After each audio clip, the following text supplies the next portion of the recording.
Hey guys, this is Sam, And Michael. and the last time we made a video like this, it was almost a year ago. And since Autism Awareness Month is very soon, since it's all a month in April, and it's still March, I just figured why not doing it this early, since we're gonna be super busy around that month. And yeah, the next series, which is called Life with Autism, is about careers and budgeting. Yep. Let's start with careers. I know that it'll starting off that mine is going to be short because, well, first thing is I been struggling to find a job and I'm still unemployed. However, there's some things that I've always wanted to do since I really love music so much, and I just wanted to be super creative when it comes to that since I recently learned how to read music. I've always wanted to be a piano teacher since Michael is really good at teaching piano, which I will definitely get to more of careers as soon as I finish talking about myself when it comes to careers. Yes, my dream is to start my own music business and working for the music, not just, and as well as teaching piano for people with special needs, not just kids but adults too, when it comes to learning to play the piano. But I definitely need to require learn to read sheet music when it comes to that, and that was my dream. And the first thing I want to do is just have a website and have a blog, and especially for the people in the autism community. And I know it's that we haven't got to it yet, but we were so damn busy and we didn't make enough time to do it. But hopefully soon we'll make it happen. Oh, yes, we definitely will make it happen. I know there are people like us who have autism struggle to find work as well, and especially since it's sad that people nowadays have like discrimination, and especially that when COVID was a thing, there's something saying that vaccine like causes autism, which I honestly think is all bullshit, and because it doesn't really require, because autism is not a disease. No, it's Seriously, not. it's not. Mm-mm. And again, and I was hearing this from Darman, autism is not a disability, thinking it is a different ability. Yep, Catherine Norland said that. And it's like not just Catherine Norland, but other Darman actors who played it here from other ones in the past. It was from 2021. Anyway, if you people are trying to find work, best thing for you to do is, keep trying. Don't give up. And especially that, it's good to have like Social Security money and all, but for the most part, Social Security money is not good enough. You gotta make money for yourself.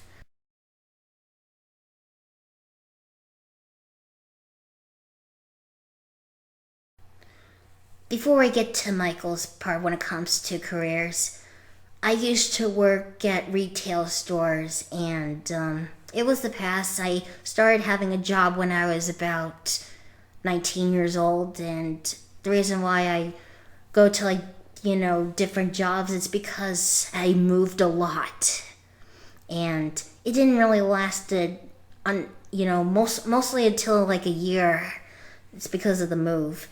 But my longest job that I had is that I just did like fiber optics, especially when I did like circuit boards and stuff like that. And I worked there from 2017 to 2021, but I wouldn't get to any detail about it because it's so personal. That's pretty much all I get to say when it comes to my jobs. Now I'll get to like for what Michael was saying here, because obviously he has more than one job or even two jobs.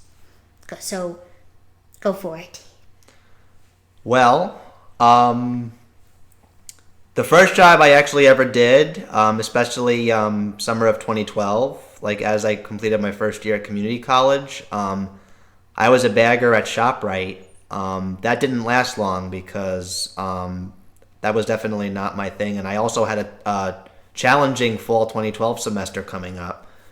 because I had to take 20 credits that semester, and it wasn't even going to fit on my schedule. But after I graduated SUNY Ulster College and before I started SUNY New Paltz as a transfer student, I got a job as a pizza delivery driver at Catskill Mountain Pizza, located in Woodstock, New York.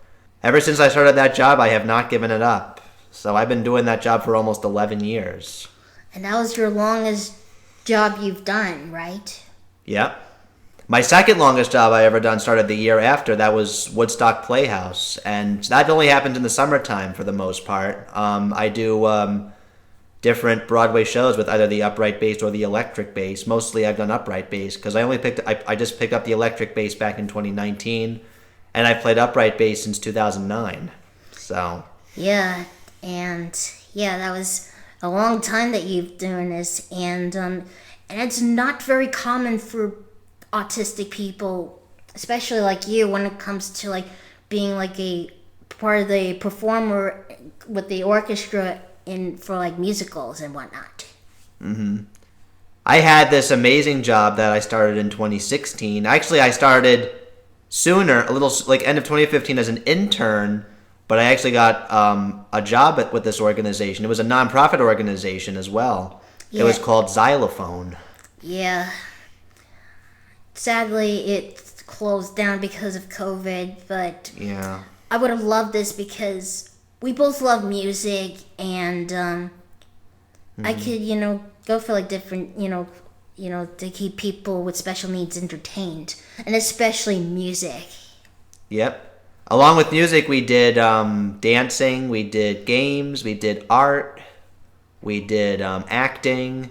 We also did TRAP, which stands for the Rhythmic Arts Project. It's a drumming class, and we had so much fun working with different clients of all ages, like kids, young adults, day-hab groups, even senior citizens. Yeah, that's what's really about when it comes to it, and especially for an instructor. Being an instructor, is something fun to do for a job, isn't it? Yeah. And, that happened. That lasted from 2016 to 2020. But then I actually got a new job similar to Xylophone in 2021. That's called Holistic Imaginations. I've been mostly doing virtual work for this organization, but I was hired to be the games instructor that I do one night a week, Friday. Yep. Even though you're still an instructor, you're just doing it for games, which that's also a fun job to do, especially doing it virtually. Yep, I do it virtually, and I also do like a day group as well on Fridays. Every client I have is they're pretty smart. Yes. And going back to what you were saying before about, piano teaching, I myself have been a piano teacher since 2018. I started off at OU Bosse's in Goshen. I taught there for about three years, but ever since COVID hit, I haven't been able to teach it as much because I need at least 4 people signed up because these things only last for 10 weeks. But I actually gave that up after I got a job teaching kids at Fishkill Music Academy. I actually feel like doing that privately is better because I feel like people learn better when I teach them one-on-one. Because if I teach a group of people, they may not be on the same level, so it's a little tougher for me to teach more than one person at a time. There are also people who have autism, and there's not very common of them who are music teachers, especially teaching piano, and that's a good thing that you're actually one of the best ones out there. There were actually videos of Michael's teaching ways when it comes to like different, techniques and stuff. He actually has a YouTube channel where he teaches people for like different songs, especially to kids or any age when they do it. When it comes to piano lessons and other stuff, because he's like other normal piano teacher. That is very true. And I do have videos about different exercises like the C major scale and like, simple songs like Twinkle Twinkle Little Star or Jingle Bells or Jumping Frogs, something like all that stuff. And also, you don't need to have a college degree to be a teacher. Just only requires reading music. That's right. So that's pretty much all you do with your working stuff. And especially, we'll get to the other part that we also wanted to talk about is, this is also a great way to, make money from it, from like, for getting paid from, when you're as a orchestra performer in, for summer musicals. And this is where we want to talk to you guys, and especially for people in the autism community, about budgeting, and especially for knowing how independent we are, what it's like to live in an apartment, just the two of us. When we first moved in, which is almost a year ago, I got pretty anxious. I didn't know what to do when it comes to, because it's a lot of money for paying for rent, because every month we had to pay rent, and including electric, important bills to pay. And we found out that we can split our ways, and it turned out that wasn't so bad at all.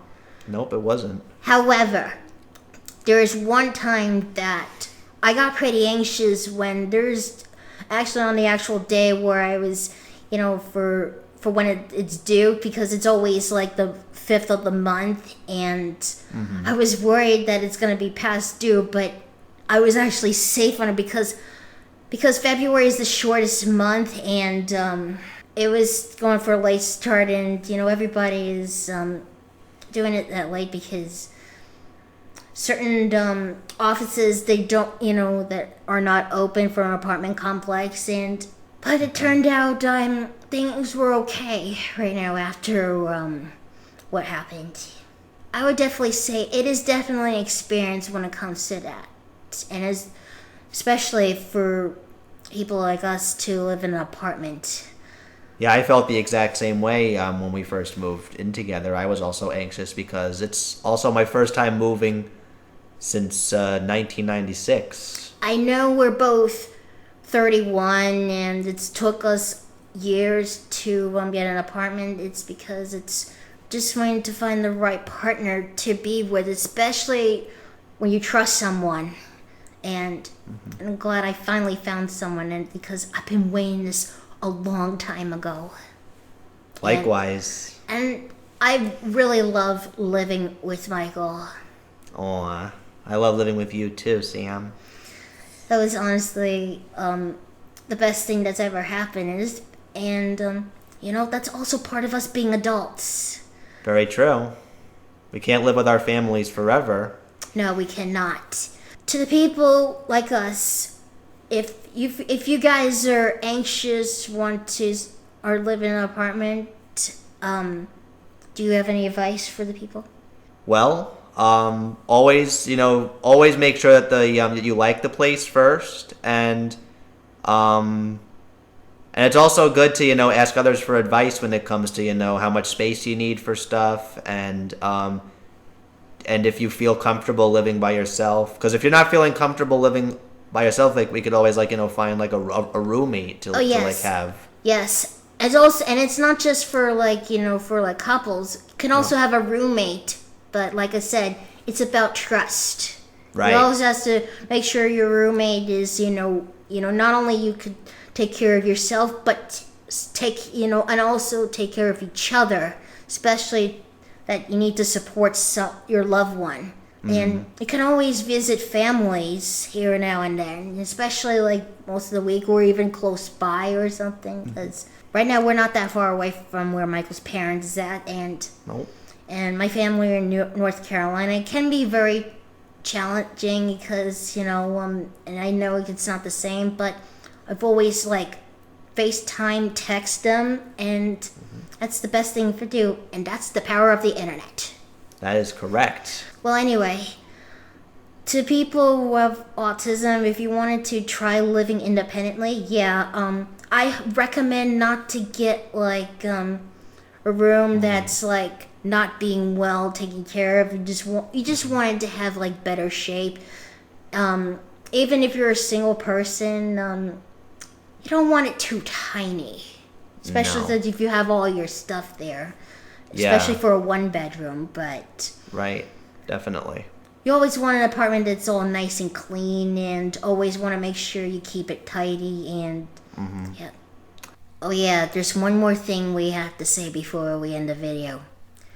I know there are a few people who requested us to be on Love on the Spectrum since season 3 is out.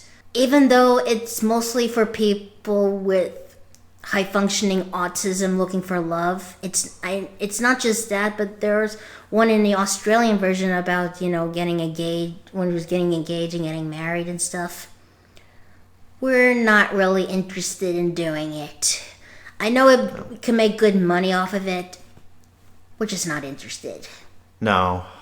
I also feel like that show is like mainly for people that are trying to find love. And even though that there are, just, getting, looking for like getting, for marriage and whatnot, but it's not very often for it.